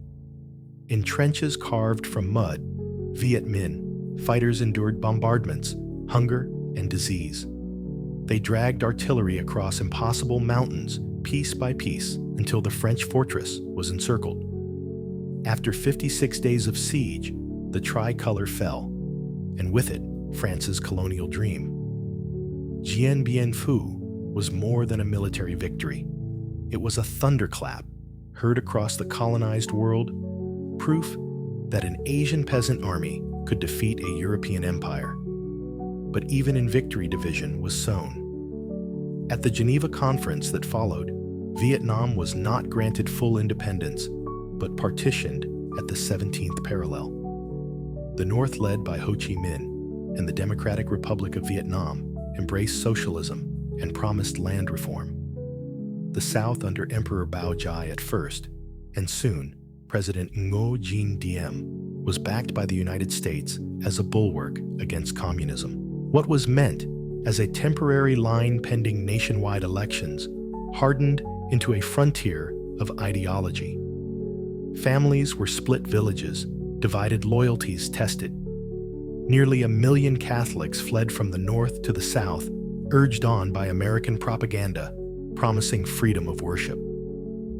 At the same time, many peasants in the south looked northward with hope, believing land reform and revolution could bring justice to their own lives of toil. Vietnam had become two countries sharing one soul, each claiming to be the true Vietnam, each convinced the other was a betrayal. In the north, Ho's government pressed forward with socialist transformation. Land reform campaigns sought to break the power of landlords redistributing fields to peasants. The process was brutal, sometimes marked by excesses and executions, leaving scars even among the loyal. But the vision of a society where the poor might rise to dignity fueled resilience. Education spread, women were encouraged into public life, and Hanoi became a center of revolutionary zeal. In the South, Diem sought to build a republic in his own stern, uncompromising image. A Catholic in a largely Buddhist nation, he promoted loyalists and family members and ruled with suspicion toward both French influence and Vietnamese communists. For a time, his regime appeared to stabilize with American support building, schools, roads, and an army. But Diem's intolerance bred resentment. Buddhists bristled under religious favoritism. Peasants chafed under landlords who were never displaced, and opposition was met with imprisonment or worse. By the late 1950s, the seeds of rebellion stirred in the Mekong Delta and Central Highlands. Former Viet Minh fighters who had gone to ground after Geneva resurfaced.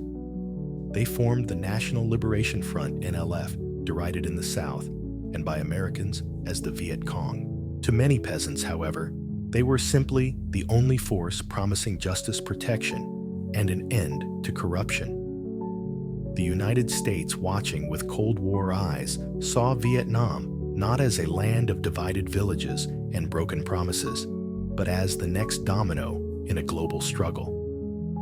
If Vietnam fell to communism, they feared so would Laos, Cambodia, Thailand, and perhaps all of Southeast Asia. Thus began the gradual deepening of American involvement, first advisors, then weapons, then aid each step, drawing Washington further into the labyrinth. The early 1960s brought both hope and despair. In the North, Hanoi spoke of reunification through people's war-blending political struggle with guerrilla tactics. In the South, Diem's regime cracked down harder filling prisons and deploying the Strategic Hamlet program, which sought to uproot villagers into fortified compounds. But forced relocation bred anger instead of loyalty, driving more peasants into the arms of the insurgency. Then came 1963, a year of rupture. Across South Vietnam, Buddhist monks lit themselves on fire in protest, their silent flames a shocking indictment of Diem's rule. The image of Thich Quang Duc, sitting in serene immolation, traveled the world, searing itself into the conscience of allies and enemies alike. Diem, increasingly isolated, fell to a coup, supported tacitly by the very Americans who had once lifted him. He and his brother were executed, leaving the South leaderless, unstable, and vulnerable. Vietnam now stood on the brink. The North, disciplined and determined, saw the South's chaos as opportunity. The South, fragmented and uncertain, clung to American support as its lifeline. The United States, entangled beyond retreat, prepared to escalate its commitment. And the Vietnamese people, caught in the middle, braced themselves for a storm that would last a generation. The war was no longer simply a struggle of independence. It had become a civil war, an ideological conflict, and a theater of the Cold War all at once. The ancient land of dragons and rice fields was now the stage for the 20th century's most searing confrontation. A nation divided, a nation bleeding, yet a nation unbowed. The next chapter would not be written in whispers, but in fire. The death of Ngo Dinh Diem left the South adrift. Coups followed. Coups' generals toppled one another, like dominoes in the very game the Americans feared. Villages smoldered, faith in the government crumbled, and through the fissures, the insurgency spread like fire in dry grass. In the North, Hanoi watched and prepared. The dream of reunification delayed, since Geneva now seemed within reach. Then in August 1964, the waters of the Gulf of Tonkin churned. Reports, murky, contested, and later revealed to be exaggerated, spoke of North Vietnamese boats attacking American destroyers. In Washington, the incident became pretext. The Gulf of Tonkin Resolution passed, granting President Lyndon B. Johnson a blank check to wage war. What had been advisors and aid now became battalions and bombers. The conflict erupted into full-scale war. By 1965, American Marines landed at Da Nang. B-52s roared above their bombs, carving scars into jungles and villages alike. The campaign, known as Operation Rolling Thunder, unleashed relentless airstrikes on the North, an attempt to bomb Hanoi and its people into submission. But the North endured, its citizens evacuating cities for tunnels and countryside, its soldiers slipping through the Ho Chi Minh Trail, a lifeline snaking through Laos and Cambodia, feeding the southern insurgency. The United States wielded immense firepower helicopters, hovering like steel dragonflies, napalm igniting forests into infernos, Agent Orange defoliating jungles, and poisoning land. Yet the war was not fought on clear fronts. It was fought in rice paddies, in hamlets, in shadows, where the enemy was everywhere and nowhere.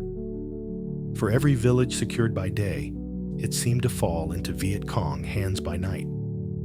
To the Vietnamese, caught in the middle life became a gamble. Villagers might face American patrols at dawn, government troops at noon, and guerrillas by dusk. Loyalty was a dangerous word. Survival, the only creed. Some joined the struggle willingly. Others were coerced, but all suffered. Children grew up under the thunder of bombs. Women balanced farming with carrying supplies for soldiers. Death was never far, whether from air raids, crossfire, or hunger when crops were scorched. Despite devastation, the North's determination did not falter. Ho Chi Minh's image white-beard, gentle eyes hung in homes and bunkers, a father figure of perseverance. General Vo Nguyen Giap, victor of Dien Bien Phu, orchestrated strategies of attrition to bleed the enemy until their will broke. Time Giap believed was Vietnam's ally. America could send bombs and men, but not infinite patience. The crucible came in 1968, the year of the monkey. On the morning of Tet, when firecrackers should have marked the Lunar New Year, the crack of gunfire exploded instead. The Tet Offensive was a shockwave-coordinated attacks across more than 100 towns and cities, including Saigon itself. Viet Cong fighters stormed the U.S. Embassy compound, and in Hue, the ancient imperial capital, weeks of brutal combat left ruins and mass graves. Militarily, the offensive was costly for the North, tens of thousands killed. But politically, it shattered the illusion of American progress. In living rooms across the United States, television screens flickered with images of chaos. The war, once distant, now seemed unwinnable. After Tet, the tide began to shift. Johnson announced he would not seek re-election. Negotiations began in Paris, though they dragged on in stalemate. In the meantime, Richard Nixon entered the White House, promising peace with honor. His strategy, Vietnamization, sought to arm and train South Vietnamese forces to fight, while gradually withdrawing American troops. Yet even as GIs departed, the war did not end. Nixon expanded bombing into Cambodia and Laos, igniting protests worldwide and at home, where campuses erupted with fury, culminating in tragedies like Kent State. On the ground, suffering deepened. The South Vietnamese government, propped up by U.S. aid, struggled with corruption and waning legitimacy. In the countryside, peasants still wavered between allegiance and necessity. The war was a grinder of souls. American soldiers conscripted far from home, uncertain why they fought. Vietnamese peasants trying to endure. Guerrillas hardened by years of sacrifice. By 1972, Hanoi launched the Easter Offensive, testing the South's strength. American air power responded with Operation Linebacker, bombarding the North. Again, the land burned, but Hanoi endured. In 1973, the Paris Peace Accords were signed. The United States withdrew its troops, prisoners were exchanged, and peace was proclaimed. Yet peace in name is not peace in truth. For Vietnam, the war raged on. Without American soldiers, South Vietnam stood exposed. The North rebuilt, replenished, and prepared for the final push. By 1975, the balance was irreversible. In March, the Central Highlands collapsed under Northern assault. City after city fell like dominoes, not to communism, as Washington once feared, but to the inevitability of a people determined to unify. Refugees poured southward, highways choked with desperation. In April, the last act unfolded in Saigon. Tanks bearing red-starred flags crashed through the gates of the presidential palace. Helicopters clattered from rooftops, evacuating the last Americans as crowds swarmed the embassy walls. On April 30th, 1975, President Duong Văn Minh surrendered. The war was over. Vietnam, long divided, stood under one flag again. But victory came at a cost beyond measure. Millions were dead soldiers and civilians, Vietnamese and foreign. Landscapes lay scarred with craters, forests, poisoned cities shattered. Families were torn apart, scars, invisible yet lasting. The war that had begun as a struggle against colonial rule had transformed into a crucible of Cold War civil war and survival. Yet through fire and ashes, Vietnam endured.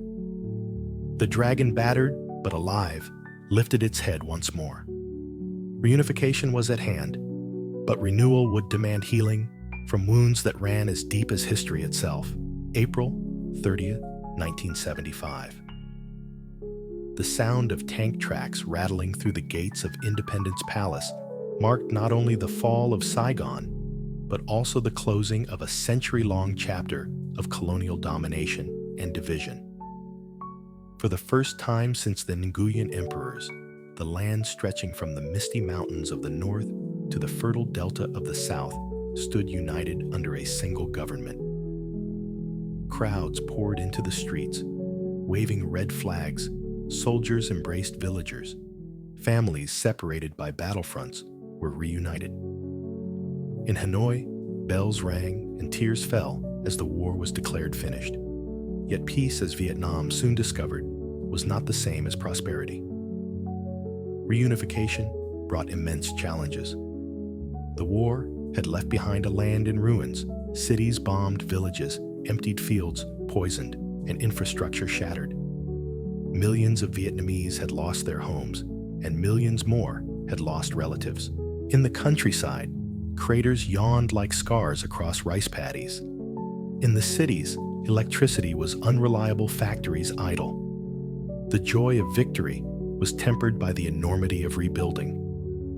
The task of knitting together North and South proved daunting. Decades of separate governments had created differences in economy, culture, and mindset. The North, centralized and austere, was steeped in years of socialist planning. The South, though battered, had experienced more open markets, a cosmopolitan life in Saigon, and exposure to Western influence. To merge them into one system required more than a decree. It required patience and sacrifice.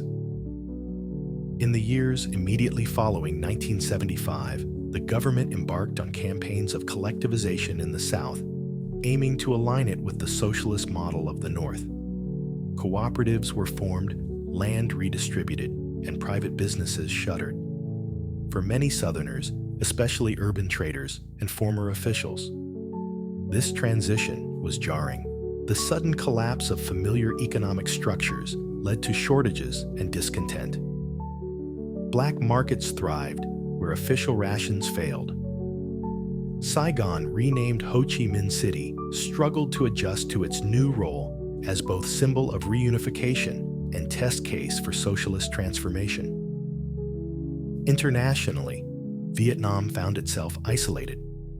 The United States imposed a trade embargo, cutting off access to crucial markets and aid. Many Western nations followed suit.